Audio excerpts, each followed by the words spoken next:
सारंग गुरु digital class में आप सभी का स्वागत है। मैं अनूप कुमार शर्मा। आज क्लास 12 फिजिक्स का जो थर्ड चैप्टर है करंट इलेक्ट्रिसिटी, उसका एक लास्ट टॉपिक है पोटेंशियोमीटर। इसको डिस्कस करेंगे।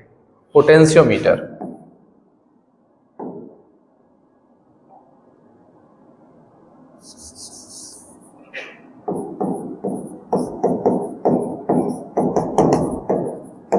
पोटेंशियोमीटर तो पोटेंशियोमीटर एक वर्सेटाइल इंस्ट्रूमेंट है। इससे हम लोग किसी बैटरी का, किसी सेल का ईएमएफ जान सकते हैं, दो सेल के ईएमएफ को कंपेयर कर सकते हैं, और साथ ही हम लोग किसी सेल का इंटरनल रेजिस्टेंस भी निकाल सकते हैं, है ना। तो बेसिकली एक पोटेंशियोमीटर एक यूनिफॉर्म लॉन्ग वायर होता है, कुछ 5 मीटर या 6 मीटर एक यूनिफॉर्म लॉन्ग वायर होता है जिसके दोनों एंड को बैटरी से कनेक्ट किया जाता है, पोटेंशियोमीटर को। और sometimes this wire is cut 1 meter piece and placed side by side as shown in the figure. तो 1 मीटर यूनिफॉर्म वायर को हम लोग एक बैटरी से कनेक्ट करते हैं और बैटरी ये करंट सप्लाई करता है। यहाँ पे एक वेरिएबल रेजिस्टेंस लगा रहता है जिससे कि हम लोग इसके करंट को मैनेज कर सकें। साथ में एक की लगा हुआ है। तो ये जो यूनिफॉर्म वायर है ये कुछ 5 मीटर 6 मीटर का हो सकता है। तो ये बहुत ज़्यादा जगह ना ले, इसके लिए 1 मीटर वायर, एक मीटर वायर के पीस में इसको कट कर लेते हैं। जैसे यहाँ से यहाँ तक 1 मीटर है, यहाँ से यहाँ तक 1 मीटर है, ये 1 मीटर है, ये 1 मीटर है। ऐसे वायर को बहुत सारे पीसेज में कट कर लिया गया। इस फिगर में देखेंगे आप 1 2 3 4 5 6 पीस में कट किया गया है और इसको एक थिक कॉपर स्ट्रिप से कनेक्ट कर दिया गया। यहाँ एक कनेक्ट कर दिया गया, यहाँ कनेक्ट किया गया, यहाँ कनेक्ट किया गया, ऐसे कनेक्ट कर दिया गया है। ठीक है, देखा जाए तो ये एक ही वायर है और इसके दोनों एंड को एक बैटरी से कनेक्ट किया गया है, एक स्ट्रॉन्ग बैटरी से कनेक्ट किया गया है, और साथ ही एक वेरिएबल रेजिस्टेंस लगा हुआ है जिससे कि हम लोग करंट को मैनेज कर सकें, और एक की लगा हुआ है। इसका बेसिक जो डिजाइन है उसको आप ऐसे समझ सकते हैं। ठीक, और इसके साथ काम कैसे करते हैं उसको हम लोग देखेंगे।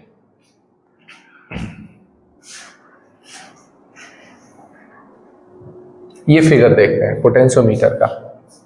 तो it consist of a long wire. Sometimes this wire is placed side by side, cut in several pieces and placed side by side, and are connected with thick copper strip. ये thick copper strip से जुड़ा रहता है, ऐसे जुड़ा रहता है। तो इसका एक वर्किंग हम लोग समझते हैं, कैसे ये किसी सेल, दो सेल के ईएमएफ को कंपेयर कर सकता है, या किसी सेल के ईएमएफ को कैसे हम लोग इससे निकाल सकते हैं, उसको हम लोग आज सीखेंगे।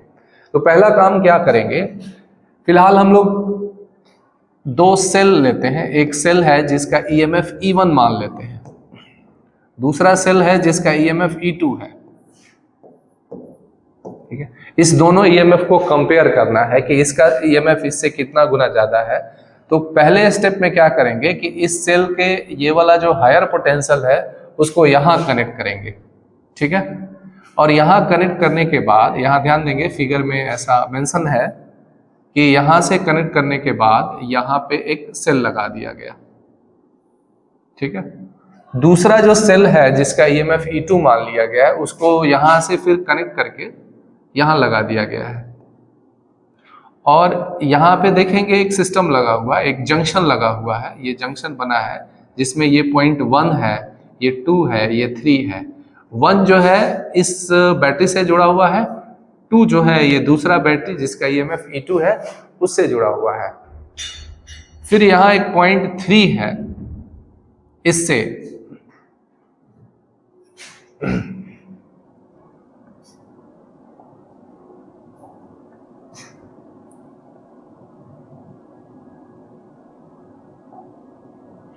ये जो पॉइंट 3 है इससे एक गैल्वेनोमीटर जुड़ा हुआ है, एक गैल्वेनोमीटर जुड़ा हुआ है। गैल्वेनोमीटर का काम क्या है कि ये सर्किट में करंट को बताता है। नॉर्मल केस में जब गैल्वेनोमीटर को हम लोग कनेक्ट नहीं करते हैं तो इसका नीडल बीच में होता है। जब इसको सर्किट से कनेक्ट करते हैं या इससे जब करंट पास करता है तो ये नीडल डिफ्लेक्ट होता है। करंट अगर ऐसे पास किया तो इधर डिफ्लेक्ट होगा, करंट अगर ऐसे पास किया तो इधर की तरफ डिफ्लेक्ट होगा। तो पहले केस में क्या करेंगे कि ये 1 को 3 से कनेक्ट कर देंगे, 1 को 3 से कनेक्ट कर देंगे, और गैल्वेनोमीटर का ये 3 जो है उसका वो गैल्वेनोमीटर के एक एंड से जुड़ा हुआ है और दूसरे एंड को इस वायर पे स्लाइड कराएंगे, और स्लाइड कराने के बाद उस पॉइंट की तलाश करेंगे जहां पे गैल्वेनोमीटर में डिफ्लेक्शन 0 हो जाए। जैसे होगा ये कि यहाँ जैसे ये बैटरी है, बैटरी का ये पॉइंट 1 को 3 से कनेक्ट किए, अब गैल्वेनोमीटर का जो दूसरा एंड है उसको यहाँ जब स्लाइड यहाँ रखें तो गैल्वेनोमीटर में डिफ्लेक्शन शो कर रहा है। अब इसके बाद इसके ऊपर स्लाइड करेंगे और उस पॉइंट की तलाश करेंगे जहाँ पे इसका डिफ्लेक्शन 0 हो जाए। डिफ्लेक्शन 0 हो जाए उसको बोलेंगे नल पॉइंट। इसका ये मतलब है कि इतने दूर के वायर का पोटेंशियल डिफरेंस इस सेल के पोटेंशियल डिफरेंस के बराबर हो गया है ना। किरचॉफ्स का लूप रूल क्या कहता है? The sum of total potential difference across any close loop including battery और रेसिस्टर इज इक्वल टू 0। यानी किसी सर्किट में, अब यहां पे देखा जाए तो ए से एक क्लोज लूप बना लेते हैं, इसको ऐसे समझिए। हुआ ये कि 1 को 3 से कनेक्ट किए और गैल्वेनोमीटर के दूसरे एंड को इस वायर पे स्लाइड कराएं तो पता चला कि यहाँ पे उसका नल पॉइंट है। ठीक है, अब हम लोग एक लूप लेंगे और इस लेंथ को मेजर कर लेंगे। ए से लेकर के N1 तक के लेंथ को मेजर कर लिया तो वो L पता चला। इन द लूप कौन सा लूप लेते हैं हम लोग? ए से जाते हैं, ए से जाएंगे N1, ध्यान देंगे यहाँ पे, ए से जाएंगे N1 और N1 से फिर जाएंगे G के बाद जाएंगे 3 के बाद 1 के बाद A। एक क्लोज लूप कंप्लीट हो गया। यानी A से गए N1 तक, N1 के बाद G गए, G से 3 गए, 3 से A गए, A से फिर 3 से 1 गए और 1 से फिर A आ गए।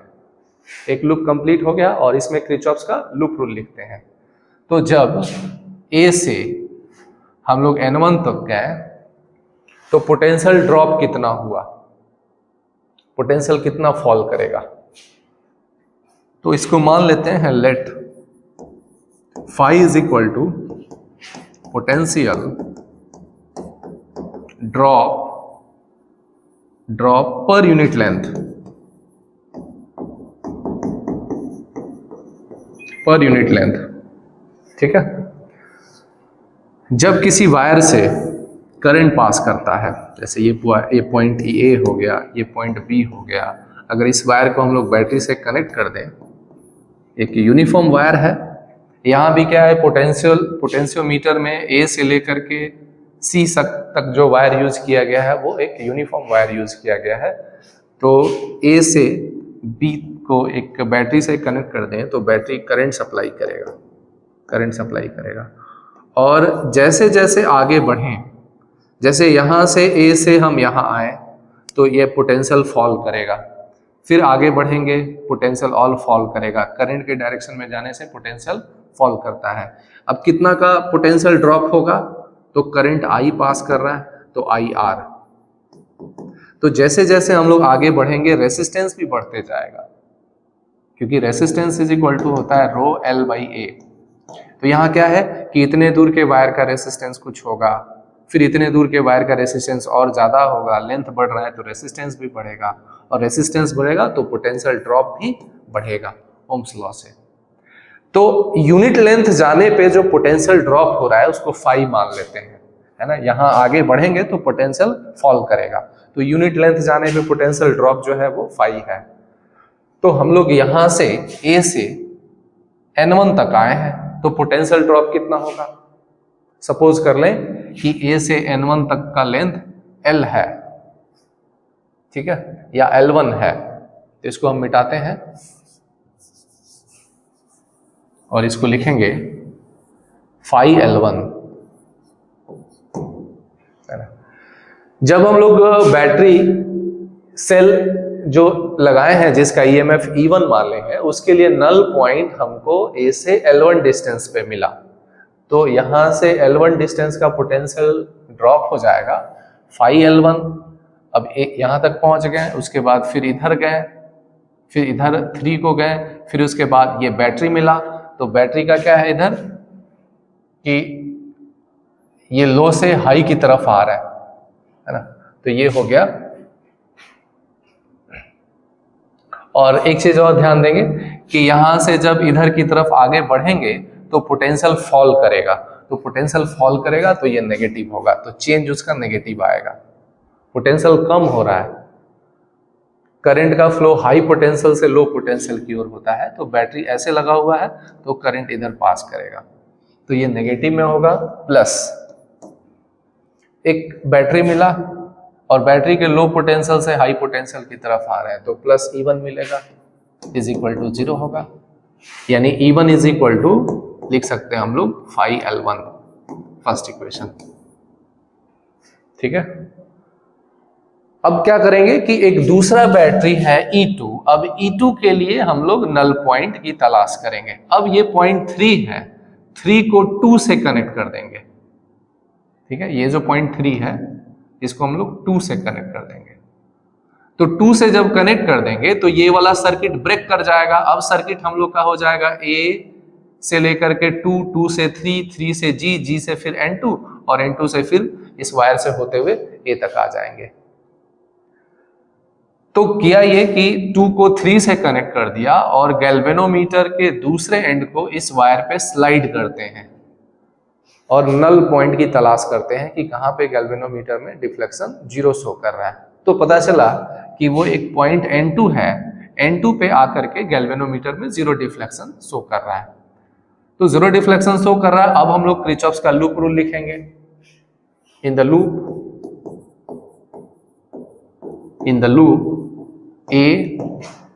A से जाएंगे N2, A N2 G, N2 से फिर G गए, G से फिर 3 गए और 3 से इस बार 3 2 से कनेक्ट हो गया, तो 2 आए फिर A आ गए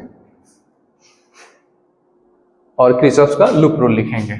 तो A से N2 आएंगे, तो ये पता चला कि ये जो लेंथ है वो L2 डिस्टेंस पे है, तो पोटेंशियल ड्रॉप हो जाएगा -5L2। यूनिट लेंथ का पोटेंशियल ड्रॉप 5 है, तो L2 लेंथ का हो जाएगा 5L2। उसके बाद ये EMF आ गया plus E2 is equal to 0, तो लिख सकते हैं E2 is equal to 5L2, second equation.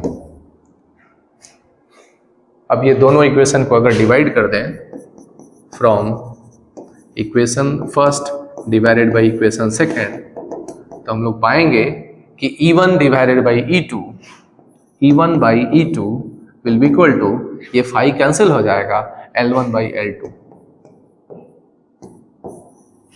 ठीक है, तो L1 और L2 जो लेंथ है इस वायर का वो तो हम लोग मेजर कर लेंगे, L1 और L2 को मेजर कर लेंगे, तो हम लोग दो EMF को कंपेयर कर सकते हैं कि पहले वाले बैटरी और दूसरे वाले बैटरी के EMF का रेशियो क्या है, पहले वाले का EMF दूसरे वाले से कितना गुना ज़्यादा है। सपोज कर लें कि L1 बाई L2 का वैल्यू 2 आया, इसका मतलब है कि ये 2 गुना होगा, E1 जो होगा इसका वैल्यू 2 गुना होगा E2 से।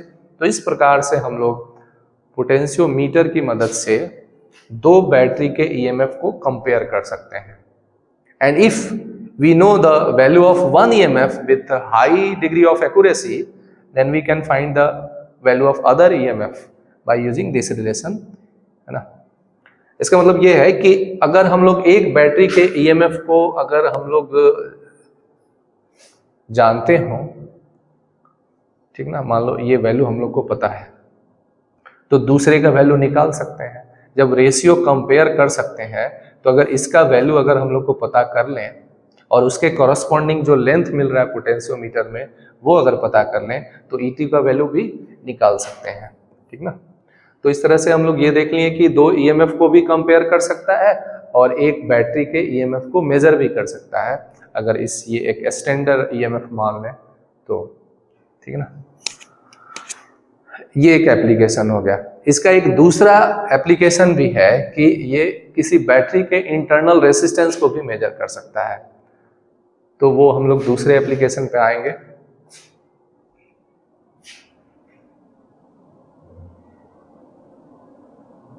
उसके लिए एक फिगर लेंगे हम लोग, ये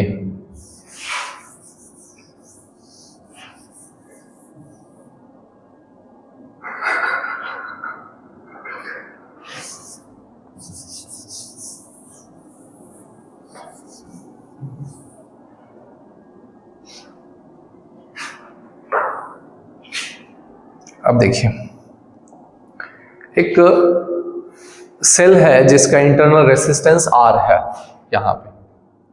अब इसके इंटरनल रेसिस्टेंस को मेजर करना है, तो इसके लिए क्या किया गया, सेल का ये जो पॉजिटिव टर्मिनल है उसको A से कनेक्ट कर दिया गया, ये नेगेटिव टर्मिनल है, और फिर यहाँ से एक रेसिस्टेंस बॉक्स लगा दिया गया है। रेसिस्टेंस बॉक्स रेसिस्टेंस प्रोवाइड करेगा, और उसके रेसिस्टेंस को हम लोग वहां से नोट भी कर सकते हैं। यहाँ एक की लगा दिया गया, स्विच लगा दिया गया, और फिर को यहाँ से कनेक्ट कर दिया गया। इस सर्किट के कनेक्शन को समझना है। फिर यहाँ से एक वायर निकला हुआ है जो एक गैल्वेनोमीटर से लगा हुआ है, और ये गैल्वेनोमीटर का दूसरा जो एंड है इस वायर पे स्लाइड करेगा, जो कि यूनिफॉर्म पोटेंशियोमीटर वायर है। तो फर्स्ट केस में क्या करते हैं, की को ओपन कर दे रहे हैं, की को हटा दे रहे हैं। For open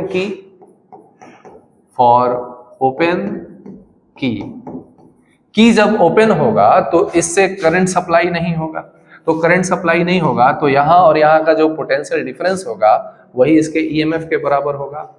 what is EMF? EMF is the potential difference between the ends of a battery, between the terminals of a battery when the battery is not externally connected। अगर बैटरी करंट नहीं supply करता है उस समय जो battery के terminal का potential difference होता है वही उसका ईएमएफ होता है। तो अभी क्या करते हैं, की को जब ओपन कर देते हैं तब गैल्वेनोमीटर का जो दूसरा एंड है उसको इस पे स्लाइड कराएंगे और नल पॉइंट की तलाश करेंगे।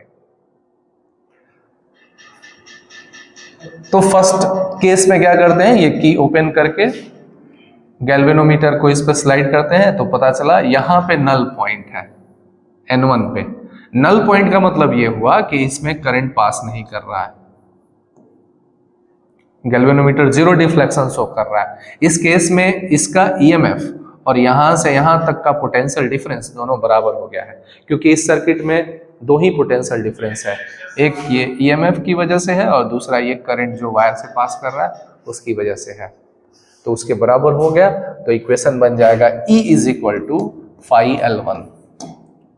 ठीक है, ये लेंथ मेजर कर लिए, ये लेंथ पता चला कि L1 लेंथ है, तो यूनिट लेंथ का पोटेंशियल डिफरेंस फाई है, तो L1 लेंथ का क्या हो जाएगा, फाई L1, पहला स्टेप। और ये इसको इक्वेशन फर्स्ट कहेंगे। फॉर क्लोज्ड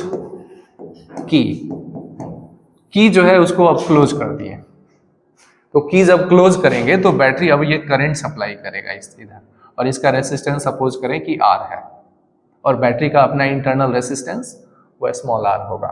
तो बैटरी अब ऐसे करंट सप्लाई करेगा। अब जब बैटरी करंट सप्लाई करेगा तो बैटरी के टर्मिनल्स के बीच का जो पोटेंशियल डिफरेंस होगा वही वोल्ट होगा। कितना पोटेंशियल डिफरेंस है उसको हम लोग लिख पाएंगे। तो की को क्लोज करने के बाद अब गैल्वेनोमीटर के दूसरे एंड को इस पे स्लाइड कराएंगे और देखेंगे कहाँ नल पॉइंट मिलता है। तो पता चला कि वो नल पॉइंट N2 पे मिला, और N2 का जो डिस्टेंस है यहाँ से वो L2 है, तो ये हो जाएगा V is equal to phi L2। ये L1 नहीं L2 होगा, ऐसा फाई L2, ये L1 है,